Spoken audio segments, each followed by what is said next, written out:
Muito boa noite, amados irmãos, amadas irmãs, amigos, amigas, alunos, alunas, ex-alunos, ex-alunas, os meus familiares. Estamos aqui para a gente continuar de maneira bem tranquila o nosso Fundamentos da Fé Cristã, volume 4. Esse é o último volume desse estudo maravilhoso que a gente tem feito, falando da Palavra de Deus. E o vídeo é um pouquinho extenso, porque a gente acaba lendo todo o processo da lição, mas eu creio que isso tem sido útil, tem sido muito bom para vocês, né? Eu tenho estado muito feliz com essa possibilidade de falar da palavra de Deus para um grupo de pessoas que estão aqui, que eu sei que assiste, né, na medida do possível, a essas lições passadas aqui, né? Nós fizemos aqui uma leitura do Novo Testamento inteiro, de grande parte do Antigo Testamento, e eu já disse a vocês, vou dizer de novo, esse canal ele foi criado por causa das aulas que eu dou de filosofia, de sociologia, mas chegou um tempo, né, acabou a pandemia e Deus tocou no meu coração de falar de Deus aqui, né, usar a oportunidade que a gente tem para alcançar as pessoas, né, esse é o objetivo aqui, só esse. E aí, a gente vai fazer uma leitura resumida hoje da lição 8, né, do Fundamentos da Fé Cristã. O título é O Plano de Deus 2. Como sempre, eu falo resumidamente os tópicos e daí a gente já começa a leitura, porque as leituras bíblicas elas estão determinadas no próprio caminhar do livro, né?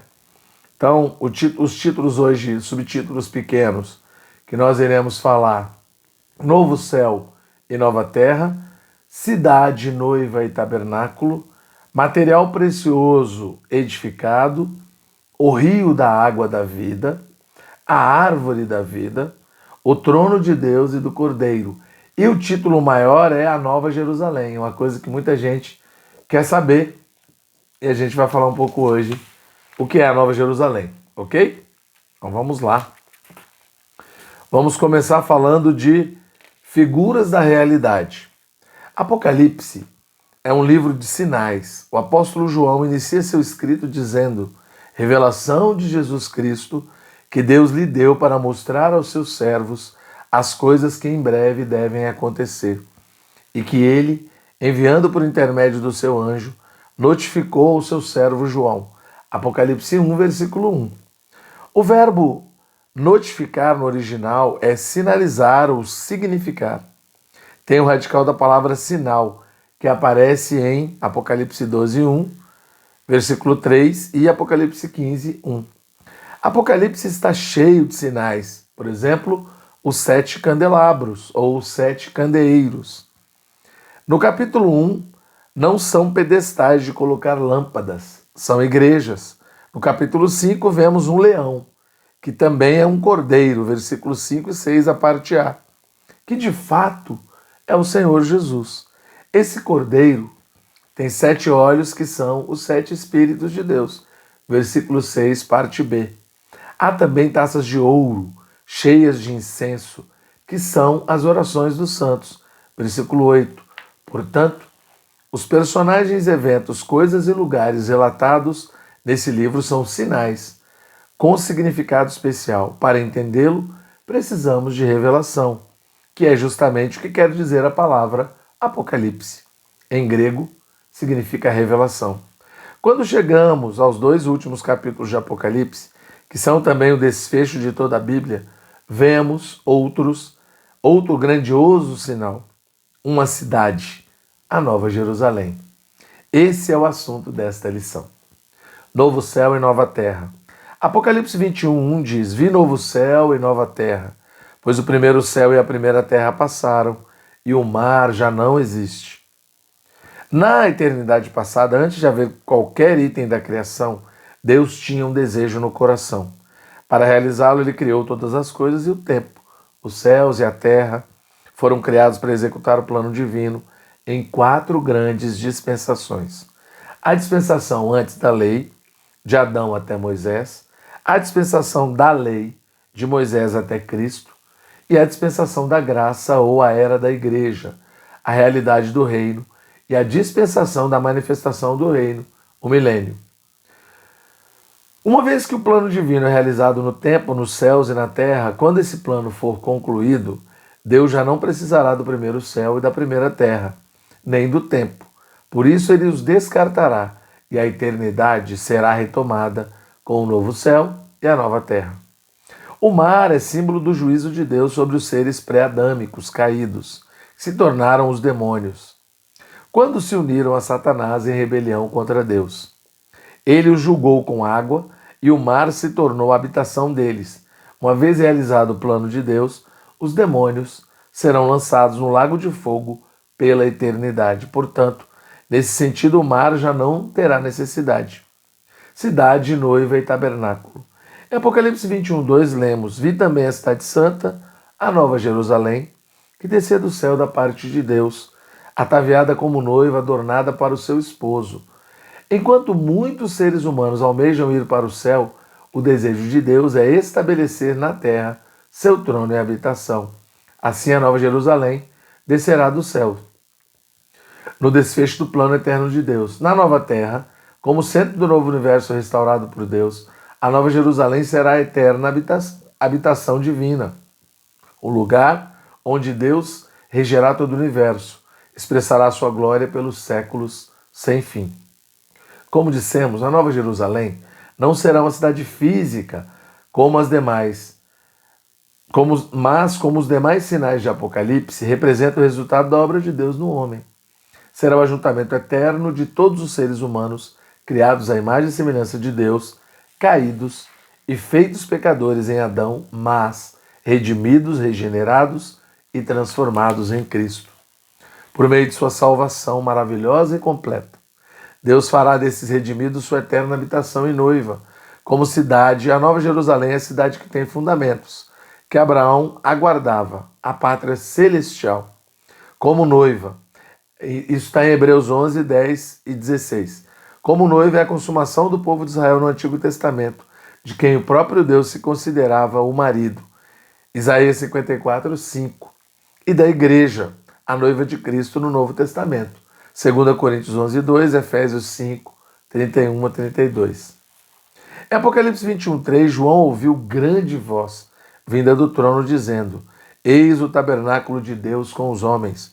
Deus habitará com eles, eles serão povos de Deus e Deus mesmo estará com eles. No Antigo Testamento, o tabernáculo foi a habitação móvel de Deus entre os filhos de Israel, durante a peregrinação no deserto e na boa terra, antes de Salomão construir o templo.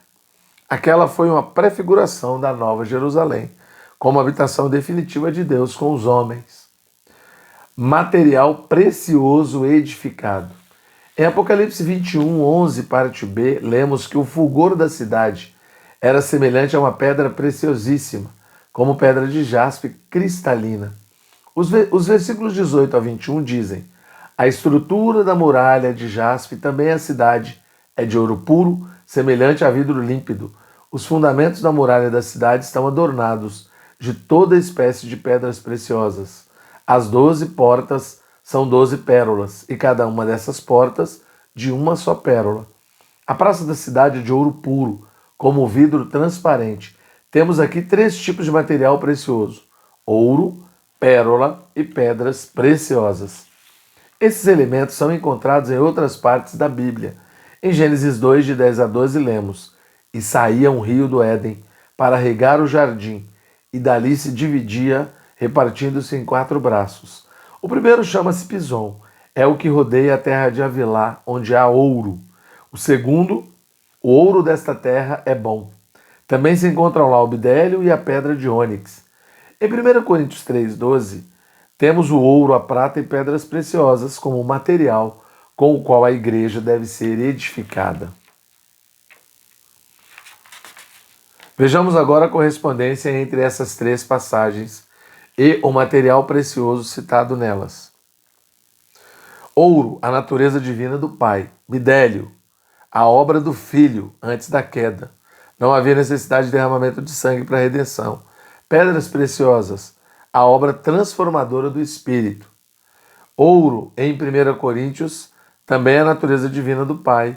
Prata, em 1 Coríntios 3, 10 a 15, a obra do Filho prefigura a redenção de Cristo. pedras preciosas é a obra do Espírito. Então, em geral, é assim que é associado o processo de salvação com as pedras preciosas. Pelo quadro acima, podemos ver que esses três itens do material precioso representam Deus triuno, o Pai, o Filho e o Espírito Santo. Estão relacionados com seu plano eterno, sua obra para cumprir esse plano. Materiais preciosos.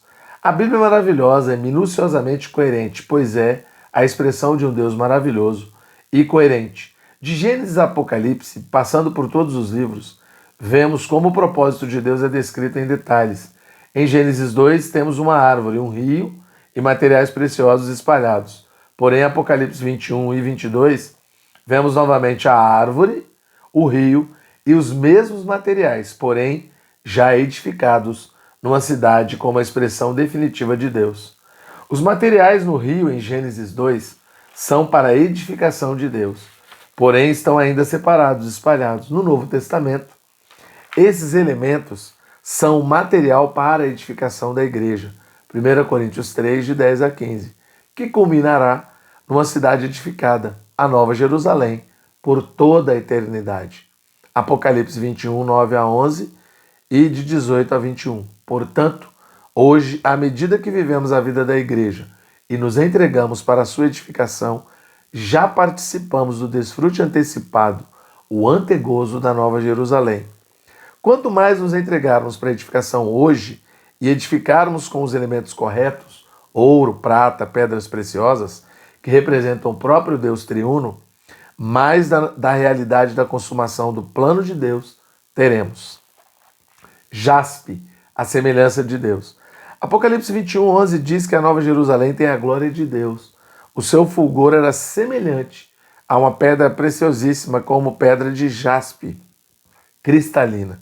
E o versículo 18 diz que a estrutura da muralha é de jaspe. Em Apocalipse 4, 3a, lemos, esse que se acha assentado é semelhante no aspecto à pedra de jaspe. Portanto, vemos que essa cidade maravilhosa será o ajuntamento de todos os filhos de Deus, de todas as eras, terá e será a expressão de Deus, os elementos divinos, sua vida e natureza, atributos e virtudes trabalhadas em seus filhos, chegará a tal ponto que até o fulgor deles será o resplendor do próprio Deus. As medidas da cidade. Em Apocalipse 21, 16, lemos que a cidade é quadrangular, de comprimento e largura iguais, e mediu a cidade com a vara até 12.000 estádios. Seu comprimento, largura e altura são iguais. 12 é formado de 3, o Deus triuno, vezes 4, o número da criatura, especialmente o homem. O número 1000 simboliza completação, plenitude. Portanto, 12.000 representa Deus mesclado ao homem em plenitude. Pedras preciosas, resultado de transformação. Como vimos, as pedras preciosas são resultado da obra transformadora do Espírito Santo no ser humano caído. Fomos criados do pó da terra e em nós foi soprado o fôlego de vida, tornando-nos assim alma vivente. Quando fomos regenerados, tornamos-nos pedras vivas. Pedras vivas. Se tomarmos o apóstolo Pedro como nosso exemplo e representante, quando o Senhor o chamou, mudou-lhe o nome de Simão para Pedro. O nome Pedro, em grego, significa pedrinha. Nossa salvação transforma-nos de barro em pedra. Porém, isso não é tudo, pois ainda somos pedras brutas e sem valor. Por meio da obra do Espírito Santo em nós, tornamo-nos pedras preciosas e úteis para a edificação. O rio da água da vida.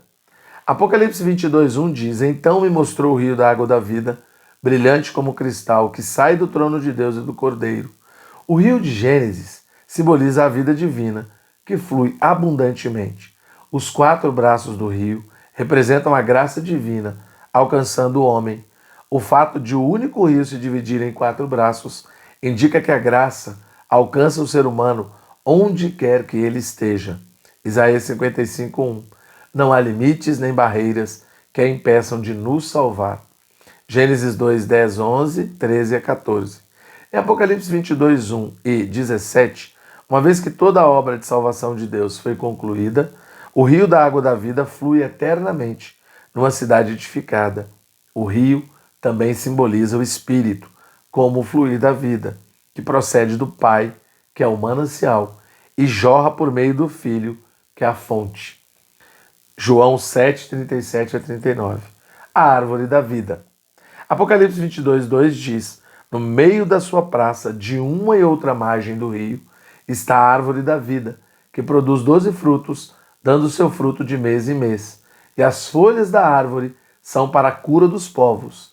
Em Gênesis 2, temos a árvore da vida que representa o próprio Deus, como vida para o ser humano. Se não fosse pelo pecado e pela queda, Adão e Eva teriam comido do fruto da árvore da vida, e o propósito de Deus teria se cumprido ali mesmo. Se esse tivesse sido o caso, a Bíblia toda teria apenas 4 capítulos, Gênesis 1 e 2 e Apocalipse 21 e 22. Por causa da queda, porém, o pecado entrou e causou uma demora, que já dura cerca de 6.000 anos. Por causa do pecado, o caminho para a árvore da vida foi bloqueado pela justiça, glória e santidade de Deus. Gênesis 3, 22 a 24. Esse caminho ficou fechado até a vinda do Senhor Jesus.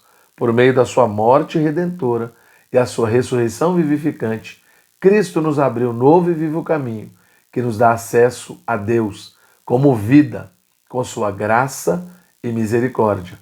A palavra usada para a árvore em Apocalipse 2, 7, 22, 2 e 14 e 19 não é o vocábulo grego normalmente usado com esse sentido. Antes é o termo usado para madeira e traduzido por madeiro em Gálatas 3:13 e 1 Pedro 2:24, referindo-se à cruz na qual o Senhor foi pendurado para realizar a redenção por nós. Assim, em Apocalipse, a árvore da vida é o madeiro da vida.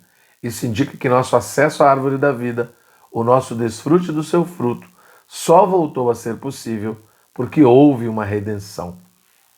Amém? Graças a Deus, né? E por último, o trono de Deus e do Cordeiro, e a gente fecha essa lição. Apocalipse 22, 3a diz: nunca mais haverá qualquer maldição. Nela estará o trono de Deus e do Cordeiro. A maldição foi introduzida pelo pecado e queda do homem. Gênesis 3,17. Seus efeitos estiveram presentes através de toda a história humana.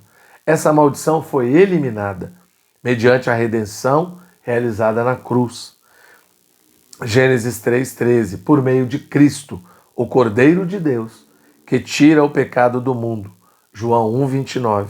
Por toda a eternidade, quando contemplarmos o trono de Deus e do Cordeiro, nos lembraremos que toda a maldição foi retirada e fomos redimidos mediante a morte do Deus Redentor, que se tornou homem para nos resgatar de toda a maldição. Amém? Louvado seja o Senhor. E Deus abençoe a todos e todas.